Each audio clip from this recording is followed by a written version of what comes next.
Hello everyone, welcome to my channel. तो इस video में हम यूनिट एंड डायमेंशन को कंप्लीट कर रहे होंगे वन शॉट के थ्रू, जिसमें short notes, PYQs, NCERT line और ट्रिक्स सारी चीज़ें इंक्लूडेड है। बस मेरी वॉइस के साथ थोड़ा कॉप अप करना, मुझे कोल्ड हुआ है, ठीक है। अब देखो, सबसे पहले हमारा आता है फंडामेंटल यूनिट कौन सी होते हैं। तो ये हमारी बेस यूनिट है जो 7 इन नंबर होती है। लेंथ हो गई, मास हो गया, टाइम हो गया, current, temperature, mole and luminance intensity. उसके बाद ड्राइव्ड यूनिट वो होती हैं जो इनसे हमारी ड्राइव्ड हुई हैं, जैसे कि वेलोसिटी हमारा मीटर पर सेकंड हो गया है ना, तो लेंथ और टाइम हो गया। तो ये इनसे जो बेस यूनिट है 7, इनसे ही ड्राइव्ड हुई हैं, तो ये हमारी हो गई ड्राइव्ड यूनिट, ठीक है। उसके बाद एक CGS सिस्टम होता है, C refers to centimetre, G for gram and S for second. Same MKS होता है, M means metre, K means kg and S means second. इसको ही हम SI यूनिट बोलते हैं। उसके बाद आता है important point, that is common dimension. इससे हर साल क्वेश्चन आता है, अभी मैं दिखाऊंगी, मैंने PYQs रखे हुए हैं। सबसे पहले ग्रेविटेशन कांस्टेंट हो गया, तो F = G m1 m2 by r² हो गया, तो यहाँ से ग्रेविटेशन कांस्टेंट की डायमेंशन निकल जाएगी FR² अपॉन में m1 m2 करके, जो आएगी m-1 L3 T-2। Coefficient of viscosity, ये भी बहुत बार पूछा जाता है, ml-1 T-1। फोकल लेंथ हो गया, लाइट ईयर हो गया, वेवलेंथ, सबकी यूनिट क्या होती है, लेंथ होती है। तो ध्यान रखना, लाइट ईयर जो है ये टाइम की यूनिट नहीं है, ये डिस्टेंस है, ठीक है, इसलिए इसकी यूनिट क्या है, L है, लेंथ है, ठीक है। फिर हमारा work, energy, torque, moment of force, इन सबकी डायमेंशन सेम होती है, ml2 T-2। एंगुलर मोमेंटम और प्लैंक्स कांस्टेंट की, ये भी PYQ में आया हुआ है, ml2 T-1, इसकी भी सेम होती है। वेलोसिटी ग्रेडियंट हो गया, फ्रीक्वेंसी हो गई या एंगुलर वेलोसिटी हो गई, इसकी भी हमारी क्या होती है, टाइम इनवर्स होता है इसका डायमेंशन। फिर stress, pressure, Young's modulus and energy density, इनका होता है ml-1 T-2। इनको सॉल्व करना बहुत इजी है, लेकिन आप जब सॉल्व करते रहते हैं तो आपको याद हो जाता है कि स्ट्रेस प्रेशर की सेम है, यंग्स मॉडुलस की सेम है, एंगुलर मोमेंटम और प्लैंक्स कांस्टेंट की सेम है, ठीक है। अब इसमें मोस्ट इंपॉर्टेंट है कोफिशिएंट ऑफ थर्मल कंडक्टिविटी, ये 2019 में PYQ आया हुआ है। इसका फॉर्मूला क्या होता है, dQ/dt = KA∆T अपॉन में L, ठीक है। dQ/dt हमारा क्या होता है, हीट अपॉन में टाइम, यानी एनर्जी अपॉन में टाइम हमारा क्या होता है, पावर होता है ना, जिसकी यूनिट क्या होती है, वॉट होती है। तो क्वेश्चन था कि इसकी यूनिट क्या है, ये हमारा PYQ में आया था। तो अगर आप देखेंगे K की यूनिट क्या हो जाएगी, वॉट इंटू पे L आ गया, A हमारा यहाँ पे एरिया है मीटर स्क्वायर, और ΔT यहाँ पर हमारा टेम्परेचर है। तो वो सॉल्व करके वॉट पर मीटर पर केल्विन आ जाएगी, ठीक है। और यहीं पे इसकी डायमेंशन भी पूछते हैं, ये भी PYQ में है, ml-T-3 K-1, where K is refers to kelvin, temperature के लिए, ठीक है। उसके बाद देखो L/R √LC RC, इन सब की जो डायमेंशन है वो टाइम की इक्वल होती है। L मीन्स इंडक्टेंस हो गया, R रेजिस्टेंस एंड C हमारा कैपेसिटेंस हो गया, ठीक है। It is also very important. उसके बाद इलेक्ट्रिक पोटेंशियल अगर आपको निकालना है तो कोई बड़े फॉर्मूले नहीं लगाने आपको, सिंपल क्या करो, V = W/Q है ना। वर्क एनर्जी थ्योरम से पता है कि वर्क डन क्या होता है, चार्ज इंटू में पोटेंशियल डिफरेंस, तो यहाँ से सिंपल आपका इलेक्ट्रिक पोटेंशियल आ जाएगा। और जो Q है हमें पता है करंट क्या होता है हमारा, चार्ज अपॉन में टाइम, तो चार्ज की यूनिट क्या हो गई हमारी, I इंटू में T हो गई, ठीक है। और करंट को हम एम्पियर लिख सकते हैं, ओके। तो ये हमारी चार्ज की यूनिट हो गई। उसके बाद देखो, फिर हमारा आता है इसमें PYQ आया हुआ है यहाँ से बहुत बार कि डायमेंशनलेस क्वांटिटी कौन सी होती है, ठीक है। तो एंगल हो गया, स्ट्रेन हो गया, log x, refractive index, Poisson's ratio और रेनॉल्ड्स नंबर, ये सारी हमारी डायमेंशनलेस क्वांटिटी होती हैं।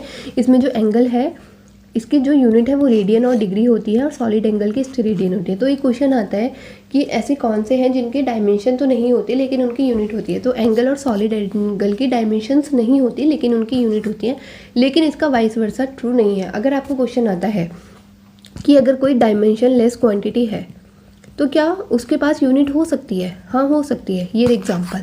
लेकिन अगर कोई यूनिट लेस है तो क्या उसके पास डायमेंशन हो सकती है, नहीं हो सकती, क्योंकि यूनिट से ही तो डायमेंशन बनेगी ना। डायमेंशन में कौन सी टर्म आती है, मास, लेंथ, टाइम, यही आता है ना। तो जब यूनिट ही नहीं है तो उसकी डायमेंशन कहाँ से होगी, तो इसका वाइस वर्सा बिल्कुल भी ट्रू नहीं होगा। देखो PYQ में क्वेश्चन आए हुए हैं, सबसे पहले plane angle and solid angle जो है इनकी देखो यूनिट होती है लेकिन इनकी कोई डायमेंशन नहीं होती है, 2022 का क्वेश्चन है। उसके बाद the quantities which have the same dimension as their of solid angle are, कौन सी, अभी मैंने ऊपर बताया था कि सॉलिड एंगल की सेम डायमेंशन होती है जैसे कि सॉलिड एंगल की है। तो हमें पता है कि सॉलिड एंगल की तो डायमेंशन होती ही नहीं है, है ना, उसकी तो सिर्फ यूनिट होती है। तो जो स्ट्रेन है और जो एंगल है, this are also dimensionless, तो इसका आंसर जाएगा ऑप्शन नंबर 4। फिर हमारा आता है द मैकेनिकल क्वांटिटी विच है dimension of reciprocal of mass m-1, यानी कि मास इनवर्स जो है ये किसकी डायमेंशन में आता है। तो देखो एंगुलर मोमेंटम अभी ऊपर पढ़ा था हमने, ये रहा एंगुलर मोमेंटम इसमें तो Ml2T-1 आ रहा है, तो इसमें मास इन्वर्स तो आ ही नहीं रहा। उसके बाद कोफिशिएंट ऑफ थर्मल कंडक्टिविटी में भी मास नहीं आ रहा है ना, मास इन्वर्स। तो ये और ये तो कट गया। फिर टॉर्क आ गया। टॉर्क की मैंने अभी बताई थी, जो एनर्जी की होती है वही उसकी होती है Ml2T-2, ये रहा, ठीक है। तो इसमें भी मास इन्वर्स नहीं आ रहा। फिर उसमें है नेक्स्ट ऑप्शन ग्रेविटेशन कांस्टेंट, है ना।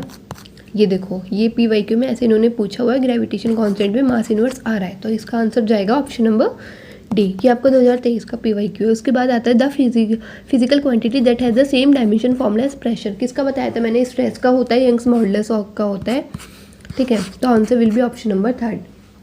डायमेंशन ऑफ स्ट्रेस सेम जो प्रेशर की है, यंग्स मॉडुलस की है, सेम ही डायमेंशन होगी Ml2T-2।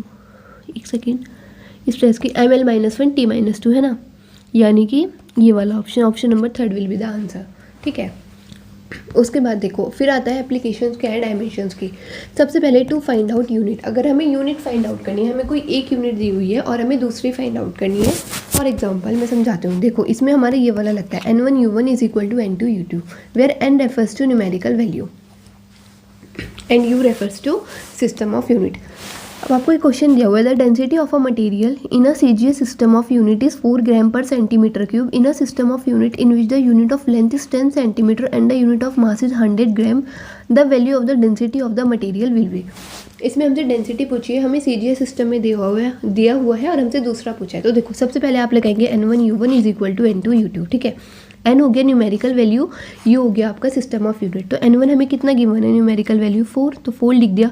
सिस्टम ऑफ यूनिट हमारा ग्राम पर सेंटीमीटर क्यूब गिवन है, ठीक है, इज इक्वल टू N2 हमें फाइंड आउट करना है and U2 is a unit. इसमें अब देखो क्या गिवन है, unit of length is 10 centimetre and the unit of mass is 100 ग्राम, और हमें फाइंड आउट क्या करना है, डेंसिटी। डेंसिटी हमें पता है क्या होता है, मास अपॉन में वॉल्यूम, है ना।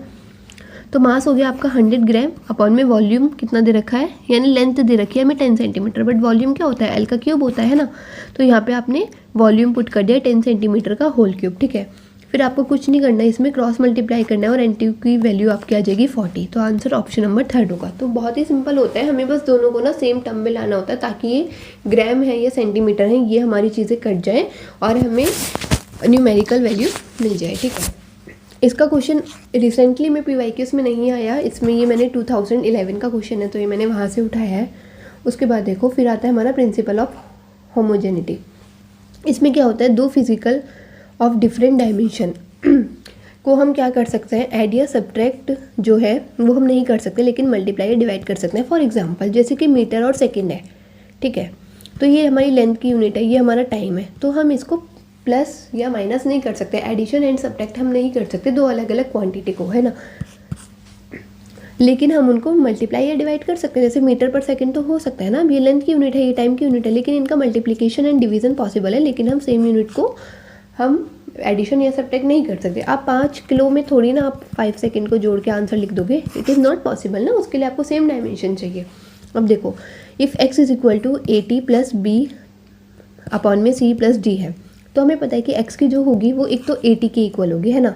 प्रिंसिपल ऑफ होमोजेनिटी यही बताता है। तो जो x अगर इस पूरे के इक्वल है, तो जो x की जो डायमेंशन होगी वो AT के भी इक्वल होगी, और x की जो डायमेंशन होगी वो B अपॉन में C प्लस D के भी इक्वल होगी।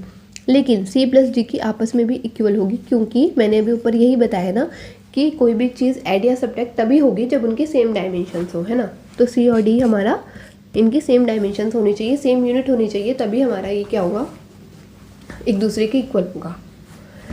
अब देखो, इसे नीट 2024 में क्वेश्चन आया था कि फोर्स आपको alpha t square plus beta t square, beta t given है, एफ हमारा फोर्स है, टी हमारा टाइम है, the factor which is dimensionless if alpha and beta are constant. तो देखो, इसको दो मेथड है सॉल्व करने के लिए।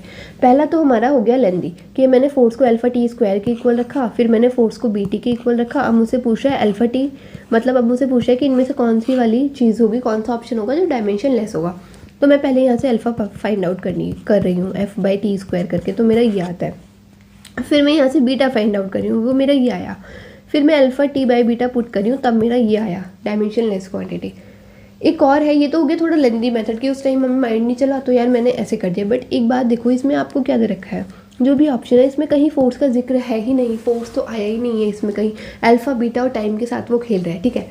तो क्योंकि एफ मेरा इसके इक्वल है, क्योंकि मेरा एफ इसके इक्वल है और ये दोनों ऐड हो रहे हैं तो इनकी भी सेम डायमेंशन होगी, तो alpha t square is equal to beta t भी है।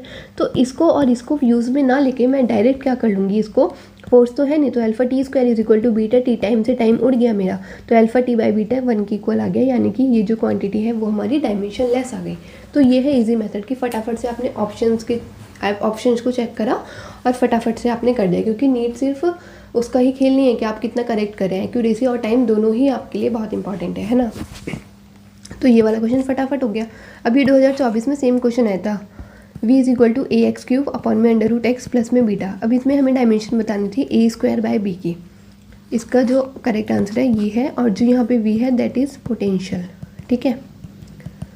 तो ये आपका 2024 का क्वेश्चन है, इसको आप एक बार खुद ट्राई कर लेना, इसका आंसर ये आएगा। उसके बाद हमारा टॉपिक आता है एरर, ठीक है।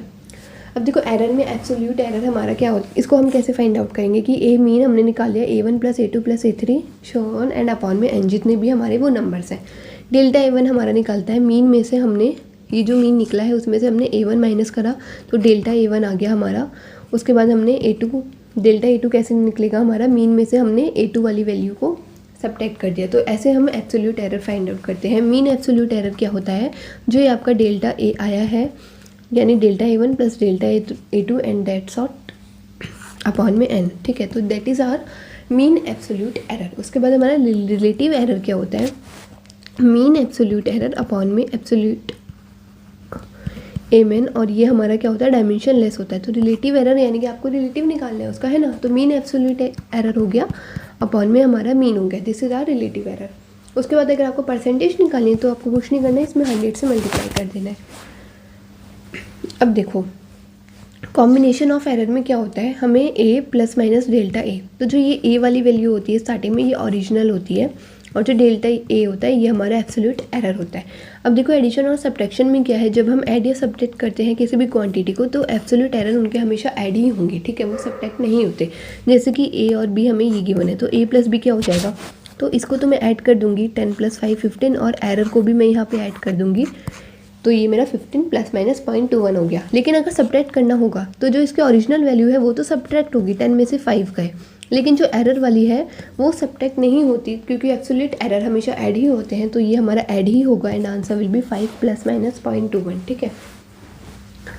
लेकिन अगर हमारा मल्टीप्लाई और डिवाइड का केस आ जाता है तो हमें थोड़ा डिफरेंट करना पड़ेगा। इसमें क्या है, to multiply and divide with errors, relative error always add. तो यहाँ पर जो बात आती है वो रिलेटिव्स एरर की आती है, ठीक है। अब जैसे a और b हमें ये गिवन है, अब हमें a इंटू बी करना है। मान लो लेट ये कोई टर्म है हमारी c, ठीक है, तो a into B is equal to C. तो जो इसकी ओरिजिनल वैल्यू है वो तो सिंपल निकल जाएगी, 10 इंटू में 20 इट इज़ 200, लेकिन हमें एरर वाली इसकी निकालनी है। तो मल्टीप्लीकेशन में ऐसा नहीं लगता, इसमें रिलेटिव एरर का कॉन्सेप्ट आता है। तो इसको हम कैसे करेंगे, a into B is equal to C है, ठीक है। तो मुझे यहाँ पे एरर फाइंड आउट करना है, तो delta c by c is equal to delta a by a plus में डेल्टा बी बाई बी। ये मैंने यहाँ पे लिख दिया। डेल्टा सी हमें फाइंड आउट करना है, सी मेरा क्या निकला 200 निकला, इसको हम पुट कर देंगे। डेल्टा ए मेरा कितना है 0.2 अपॉन में 10, 0.1 अपॉन में 20। तो इसको फाइंड आउट करके मेरा डेल्टा सी आया है 200 इंटू में 0.025 जो कि आया प्लस माइनस 5। तो जो मेरा फाइनल आंसर आता है a इंटू बी का वो आएगा मेरा 200 ओरिजिनल वैल्यू प्लस माइनस में ये है हमारी एरर वाली वैल्यू, ठीक है। तो ऐसे कैलकुलेट करते हैं अगर मल्टीप्लिकेशन का केस आता है तो। सेम ऐसा डिवीज़न में है, ये है मान लो b बाई ए, हमने इसी क्वेश्चन में हमसे b बाई ए पूछा है, ठीक है। तो b बाई ए अब मेरा c के इक्वल है, मैंने लेट कर लिया, और हमें क्या फाइंड आउट करना है, सी नॉट प्लस डेल्टा सी, क्योंकि हमें ओरिजिनल और एरर दोनों वैल्यू देनी होती है, ठीक है। तो delta c by c note करके ये पूरा कैलकुलेट करके हमने डेल्टा सी निकाल लिया। अब जो बी बाई ए है वो किसके इक्वल है, हमारा सी के इक्वल है, और सी हमारा सी नॉट प्लस में डेल्टा सी के इक्वल है। सी नॉट मेरा कितना निकला डिवाइड करके 20/10, ये तो सिंपल ओरिजिनल वाली वैल्यू तो सिंपल डिवाइड हो जाएगी, तो 2 आ गया, और एरर वाली हमने ऐसे फाइंड आउट करी है तो ये हमारा 0.05 आ गया। तो this is the final answer, ठीक है। तो मल्टीप्लिकेशन और डिवाइड में आपको रिलेटिव एरर वाला कॉन्सेप्ट लगाना है। उसके बाद देखो इस पे बहुत ज़्यादा क्वेश्चन आते हैं। अगर आपको कोई भी टर्म ऐसे दे रखे तो हमेशा आपकी पावर आगे आके ऐड हो जाएगी, और अगर डिवाइड में हो या मल्टीप्लाई में हो हमेशा एरर्स हमारे ऐड होंगे। जैसे कि 3 यहाँ पे delta a by a plus में 2 आगे आ गया delta b by b plus में सी डेल्टा सी बाई सी, और डी के ऊपर 5 की पावर है तो प्लस में 5 डेल्टा डी बाई डी। अब इस पर देखो PYQ में क्वेश्चन है, 2024 का क्वेश्चन है। The percentage error in the measurement of mass and momentum of an object of 1% and 2%। तो मास और मोमेंटम में हमें परसेंटेज एरर गिवन है और हमसे काइनेटिक एनर्जी का पूछ रहा है। तो मोमेंटम और मास को रिलेट करते हुए काइनेटिक एनर्जी का कौन सा फॉर्मूला हमने पढ़ा है, p²/2m है ना। अब ये हमें जो ये 2 है ये न्यूमेरिकल वैल्यू है, इसको हम एरर्स में नहीं लिखते। तो डेल्टा k/k क्या आ जाएगा मेरा, ये पावर आगे आ जाएगी 2 डेल्टा p/p प्लस में डेल्टा m/m। अब मोमेंटम का एरर आपको कितना गिवन है 2%, और मास का आपको 1% गिवन है ना। तो हमारा आंसर आ गया 5%। Option number 4 is the correct answer. इस वाले में भी देखो सेम गिवन है, ये physical quantity p is related to 4 observation. इसमें भी सबका एरर गिवन है और ये 2025 का ही क्वेश्चन है, ठीक है। तो डेल्टा p/p इंटू में 100 करके क्या निकालेंगे, पावर आगे आ गई 3 डेल्टा a/a प्लस में 2 डेल्टा b/b प्लस में डेल्टा c/c, एंड इस पे रूट लगाए तो इसकी पावर कितनी हो गई, हाफ हो गई है ना, d की पावर हाफ, तो प्लस का हाफ डेल्टा d/d। तो इसको जब आप सॉल्व करेंगे तो आपका आंसर आ जाएगा 13%, ठीक है। उसके बाद देखो ये वाला क्वेश्चन है 2023 का। इसमें पूछा एक मेटल वायर है जिसका मास हमें ये दे रखा है, रेडियस ये है एंड लेंथ ये है। The maximum possible percentage error in the measurement of density. हमें पता है कि डेंसिटी क्या होता है, मास अपॉन में वॉल्यूम होता है। अब क्योंकि ये वायर है तो इसमें वॉल्यूम क्या हो जाएगा, एरिया इंटू में लेंथ हो जाएगा, लेकिन वो भी उन्होंने एरिया नहीं गिवन है, रेडियस गिवन है। तो हम इसको कन्वर्ट कर लेंगे मास अपॉन में πr² एरिया इंटू में लेंथ। अब हमें इसका एरर फाइंड आउट करना है जो कि सिंपल है, डेल्टा m/m प्लस में 2 डेल्टा r/r प्लस में डेल्टा l/l इंटू में 100। यहाँ से आप वैल्यू पुट करेंगे और आपका आंसर कितना आ जाएगा 1.6% आ जाएगा, ठीक है। उसके बाद देखो 2022 में ये क्वेश्चन है, ये भी सेम इसी पे बेस्ड है, इसमें भी परसेंटेज एरर निकालना है। तो इसके क्वेश्चन आते ही हैं कंटिन्यूसली, ठीक है। तो delta g/g is equal to 4π² l upon में t²। तो 4π² ये तो कांस्टेंट है, इनकी वैल्यू हम लिखते नहीं हैं, जब हम एरर निकालते हैं तो हम कांस्टेंट नहीं लिखते, ठीक है। तो डेल्टा l/l आपने लिख दिया, प्लस में ये t की स्क्वायर है तो ये ऊपर जाएगा, प्लस में 2 डेल्टा t/t। फिर आप यहाँ पर सिंपल वैल्यू पुट करेंगे और आपका आंसर कितना आ जाएगा 3% आ जाएगा। ये भी सेम है, इसमें इसका एक्सप्रेशन पूछ लिया है जो कि ये होगा सिंपल, ठीक है। ये भी 2022 का क्वेश्चन है। अब देखो जो मैंने ऊपर बताया था ना एब्सोल्यूट एरर, ये हमारा 2020 में क्वेश्चन आता है, थोड़ा सा लेंदी होता है। इसमें क्या पूछा है, time interval measured by clock give the following readings. तो हमें ये 5 रीडिंग इन्होंने दिया। What is the percentage relative error पूछ रहा है, ये क्या है, ठीक है। तो ये हमें कैलकुलेट करना है। अब इसके लिए पहले मेरे को डेल्टा ए का मीन चाहिए, फिर मेरे को ए मीन चाहिए। तो सबसे पहले मैंने ए मीन कैलकुलेट कर लिया, वो मेरा आया 1.25। पहले इन सबको ऐड कर लिया, अपॉन में डिवाइड बाय कितने नंबर है ये 1 2 3 4 5 से डिवाइड कर दिया, तो मेरा ये आ गया। उसके बाद delta A bar find out करने के लिए मुझे delta A1 delta A2 delta A3 ये सब चाहिए। तो डेल्टा A1 कैसे फाइंड आउट करना है आपको, मीन में से जो ये फर्स्ट वाली वैल्यू है इसको सब्ट्रैक्ट करना है। तो मीन का है 1.25, तो 1.25 माइनस का 1.25 जो आ गया हमारा 0, फिर मीन माइनस का A2 यानी कि 1.25 माइनस का 1.24 जो आ गया हमारा 0.01, मीन माइनस का A3 1.25 माइनस का 1.27 0.02। एरर नेगेटिव नहीं होते तो हम इसको ऐड ही करके लिखते हैं, तो यहाँ पे प्लस का ही साइन आएगा, ठीक है। ऐसे ही डेल्टा A4 आपने कैलकुलेट कर लिया, ऐसे ही डेल्टा A5 कैलकुलेट कर लिया, ठीक है। उसके बाद डेल्टा ए का बार हमारा क्या आ गया, इन सबको ऐड करा आपने, जो भी ये डेल्टा वाली चीज़ आई है अपॉन में 5, तो ये मेरा आता है 0.02। अब मेरे को रिलेटिव एरर फाइंड आउट करना है, तो वो मेरा होता है डेल्टा ए बार अपॉन में ए मीन। ये कितना आया था 0.02 अपॉन में 1.25 इंटू में 100, तो answer will be option number 4 1.6%, ठीक है। और ये आपका 2020 का क्वेश्चन है। उसके बाद हम आते हैं सिग्निफिकेंट फिगर्स पे, ये भी क्वेश्चन रिपीट होता है। तो देखो इसमें जो रूल है ना ये सारे एनसीईआरटी वाले हैं, तो आप एनसीईआरटी को ही फॉलो करना है। इधर उधर थोड़े बहुत एक्स्ट्रा रूल किसी और बुक्स में दे रखे होते हैं, लेकिन आपको एनसीईआरटी को ही फॉलो करते हुए चलना है। तो सिग्निफिकेंट क्या होंगे, ऑल नॉन जीरो डिजिट जितनी भी हैं वो सारी सिग्निफिकेंट होंगी। 22.63 ये हमारा सिग्निफिकेंट है, सारी नॉन जीरो डिजिट है, तो इसमें 4 सिग्निफिकेंट फिगर्स हो गए। 0 बिटवीन नॉन जीरो डिजिट, अब ये भी नॉन जीरो है ये भी नॉन जीरो है, तो अगर उसके बीच में कोई जीरो आते हैं तो वो भी हमारे सिग्निफिकेंट काउंट होंगे। तो यहाँ भी कितने हैं हमारे 4 सिग्निफिकेंट फिगर्स है। अब देखो थर्ड क्या है, the trailing zero in a number with decimal point are significant. Trailing zero मतलब जो टर्मिनल आपके जीरो होते हैं, ठीक है। जैसे कि ये है तो अगर वो डेसिमल पॉइंट के साथ हैं तो वो सिग्निफिकेंट होंगे। तो ये डेसिमल है 3.500, उसके साथ हैं तो this will be the significant, है ना। तो इसमें 4 सिग्निफिकेंट फिगर है, सेम 0.06900 ये हमारे डेसिमल के बाद है। तो इसमें से कितने सिग्निफिकेंट फिगर है, 6900, ये हमारा सिग्निफिकेंट फिगर है, यानी कि 4 सिग्निफिकेंट फिगर है इसमें, ठीक है। हम इसको नहीं मानेंगे, क्यों नहीं मानेंगे, अभी जब आप ये वाला रूल पढ़ेंगे आपको समझ आ जाएगा। नॉन सिग्निफिकेंट में देखो, the terminal trailing zero in a number without a decimal point, वो नॉन सिग्निफिकेंट होते हैं, ठीक है। तो ये एंडिंग के जीरो है बट इनमें कोई डेसिमल नहीं है, तो यहाँ ये नॉन सिग्निफिकेंट है, सिर्फ हम इन 3 को ही काउंट करेंगे। तो यहाँ सिर्फ ओनली 3 सिग्निफिकेंट फिगर है। If number is less than 1, the zero on the right of decimal point but to the left of the first non zero digit are not significant.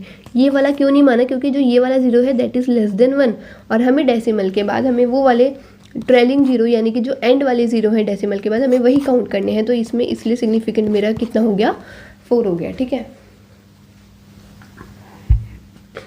If number is less than 1, the zero on the right and decimal point but to the left of the first non zero digit are not significant. देखो क्या बोल रहे हैं, if number is less than 1, 0.002308 ये था, ठीक है। जो 00 है ये लेस देन 1 है, तो जो जीरो है on the right of decimal, decimal के जो राइट में जीरो है, but to the left of the first non zero digit, तो फर्स्ट नॉन जीरो ये है, तो ये इसके लेफ्ट में है, आर नॉट सिग्निफिकेंट, तो ये सिग्निफिकेंट नहीं है, सिर्फ ये लास्ट वाली जो 4 डिजिट है वही सिग्निफिकेंट होंगे, ठीक है।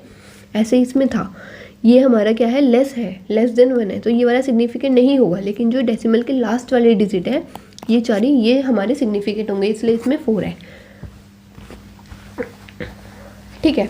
क्योंकि लेस देन 1 है और नॉन जीरो डिजिट से पहले जीरो आ रहा है, इसलिए दिस इज़ नॉट सिग्निफिकेंट। अब जब आप ये वाला रूल पढ़ेंगे ना अच्छे से, तो आपको ये वाली और ये वाली दोनों चीज़ें समझ आ जाएंगी। एक बार मैं दोबारा बता देती हूँ।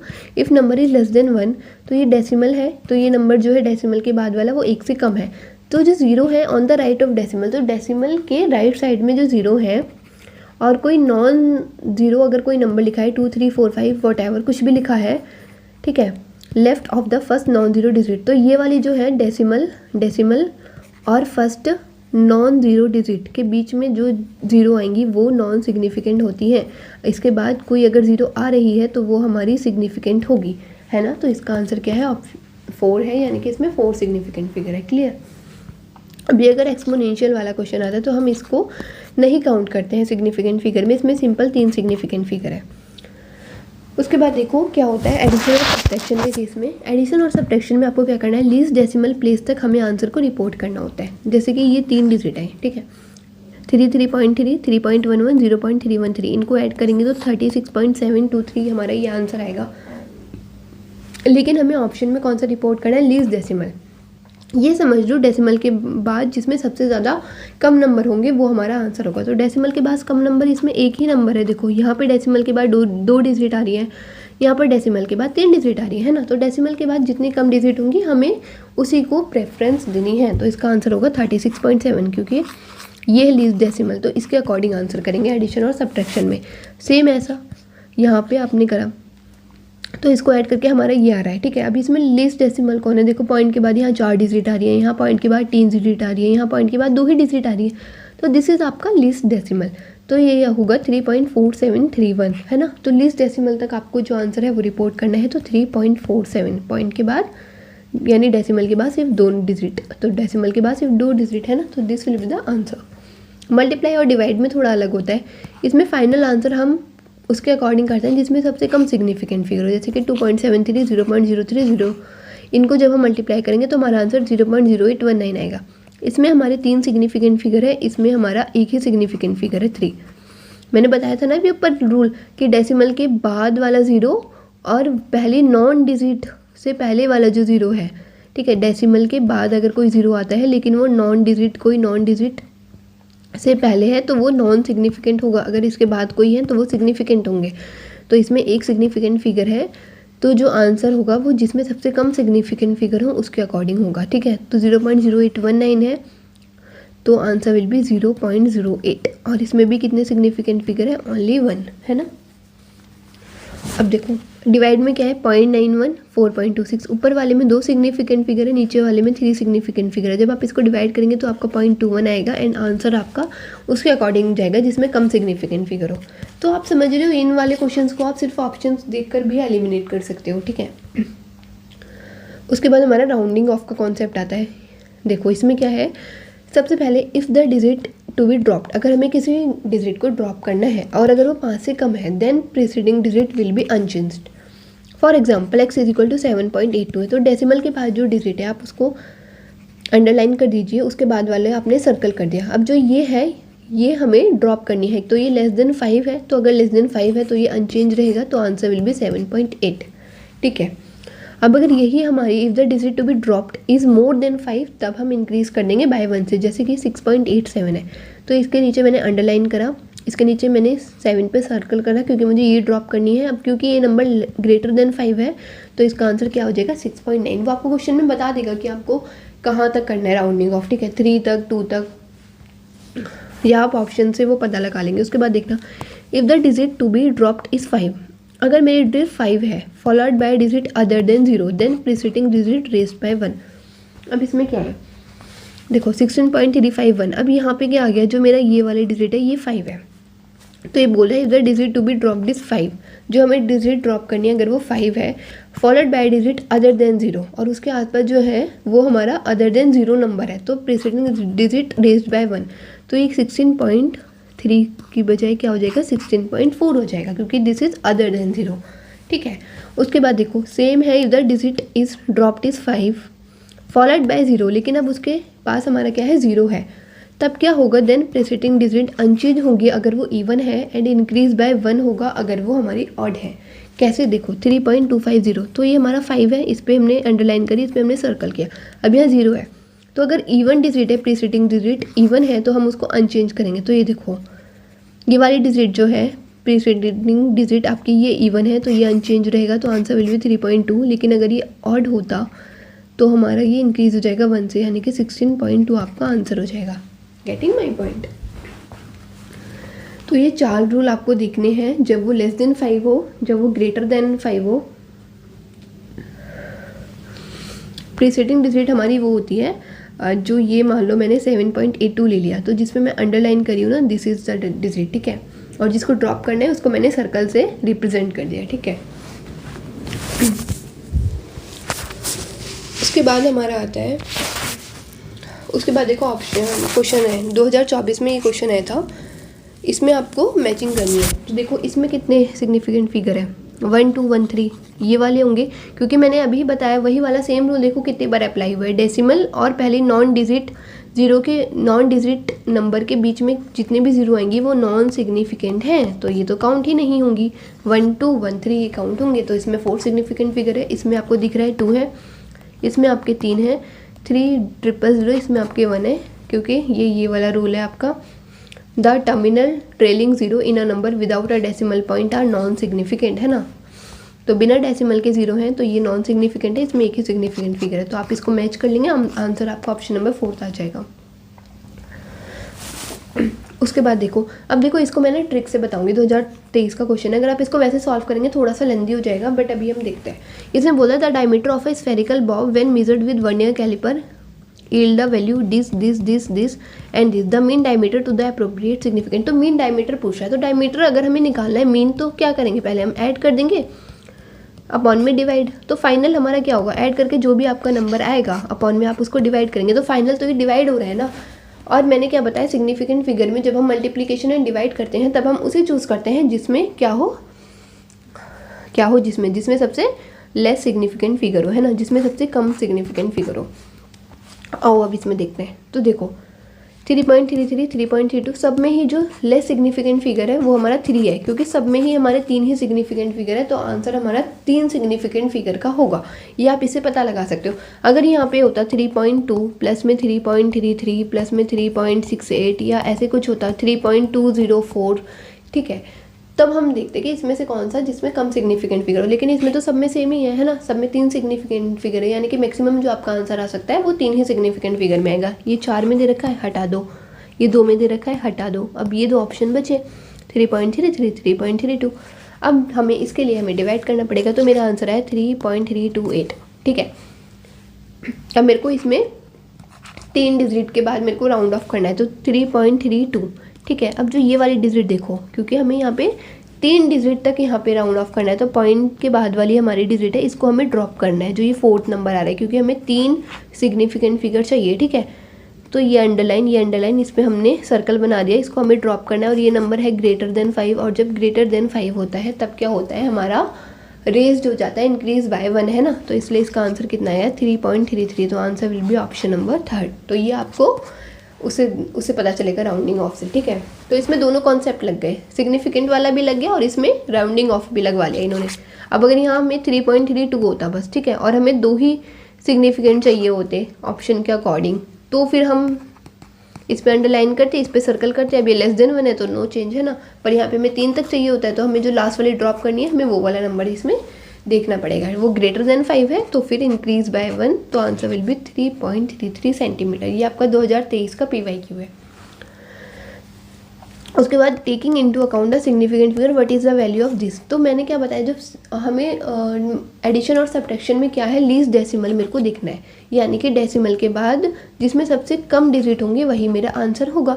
तो यहाँ डेसिमल के बाद 2 डिजिट है, यहाँ डेसिमल के बाद 4 डिजिट है, तो डेसिमल के बाद जिसमें मेरी 2 डिजिट होंगे वही मेरा फाइनल आंसर होगा। ऐसा सिर्फ एक ही ऑप्शन है 9.98, तो ये आंसर हो गया। ये बिना सॉल्व किए ही हो गया, अगर आप इसको सॉल्व करेंगे तो ये आंसर आएगा, और ये लेस देन 5 है तो ये सेम रहेगा 9.98। ठीक है, अगर आप इसको सॉल्व करेंगे, बट ये सिर्फ ऑप्शन देकर भी किया जा सकता है अगर आपने इनके बेसिक रूल्स पढ़े हुए हैं। उसके बाद देखो, the area of a rectangle field in metre square of length हमें इतनी दे रखी है, ब्रेथ हमें इतनी दे रखी है, after rounding off the value the correct significant digit are. तो हमने क्या करना है, इसका हमने मल्टीप्लाई करना है। ठीक है, मल्टीप्लाई में और डिवाइड में क्या रूल बताया था कि जिसमें लेस सिग्निफिकेंट फिगर हो वो मेरा आंसर होगा। तो मैंने इसका मल्टीप्लाई करा, इसमें कितने सिग्निफिकेंट फिगर है 3, इसमें कितने हैं 2, तो आंसर तो मेरा 2 सिग्निफिकेंट फिगर का होगा। तो ये भी गया, ये भी गया, ये भी गया, एक ही बचा, खत्म। First is the answer, solve ही नहीं करना पड़ा। अगर आपको बेसिक रूल पता है तो आपको सॉल्व ही नहीं करने पड़ेंगे, ऑप्शन से डायरेक्ट एलिमिनेट हो जाएंगे। ठीक है, अब अगर इसमें 2 सिग्निफिकेंट फिगर के और ऑप्शन होते तब हमें कैलकुलेट करना पड़ता है ना, तो एग्जामिनर सिर्फ यही नहीं चेक करते कि आपकी कैलकुलेशन कितनी अच्छी, आपकी एक्यूरेसी कितनी है, आपका माइंड उस टाइम कितना काम कर रहा है ना। तो देखो, आप ऑप्शन के थ्रू इसको सिंपल एलिमिनेट करके फटाफट सेकंड्स में आंसर ला सकते थे। उसके बाद 2 टर्म आती है, एक्यूरेसी एंड प्रिसीजन। एक्यूरेसी हमारा क्या होता है, क्लोजनेस, कि वो वैल्यू अगर मेरी 5 है ट्रू वैल्यू, तो ये इसके कितना क्लोज है, 4.9 और 5.1, तो क्लोजनेस को हम बोलते हैं accuracy. Precision is something closeness in repeated value. अगर 4 बच्चे हैं क्लास में, ठीक है, सब ने अलग अलग वैल्यू बताई, तो उनकी आपस में कितनी क्लोजनेस है वो हमारा होता है प्रिसीजन। या फिर जिसमें डेसिमल के बाद सबसे ज़्यादा डिजिट है, ठीक है, तो ये मोर प्रिसाइज है ना, क्योंकि इसको 5 तक पहुंचने के लिए 4.66666666, ठीक है, तो ये this is more precise and accuracy होता है जो मोर क्लोज हो। ऑलरेडी ये वाली वीडियो लंबी हो गई है, तो जो मीजरिंग इंस्ट्रूमेंट है यानी वर्नियर कैलिपर, स्क्रू गॉज और NCERT के इंपॉर्टेंट लाइन विद PYQs, ये मैं इसे नेक्स्ट वीडियो में कवर कर दूंगी। आई होप कि आपको ये वीडियो अच्छी लगी हो और आपके सारे डाउट्स क्लियर हो गए हो, सारी ट्रिक पता चल गई हो। तो कोई भी डाउट हो तो मुझे कमेंट सेक्शन में अपना रिव्यू बता देना। ध्यान रखना अपना, नेक्स्ट वीडियो जल्दी आएगी। Bye bye, take care.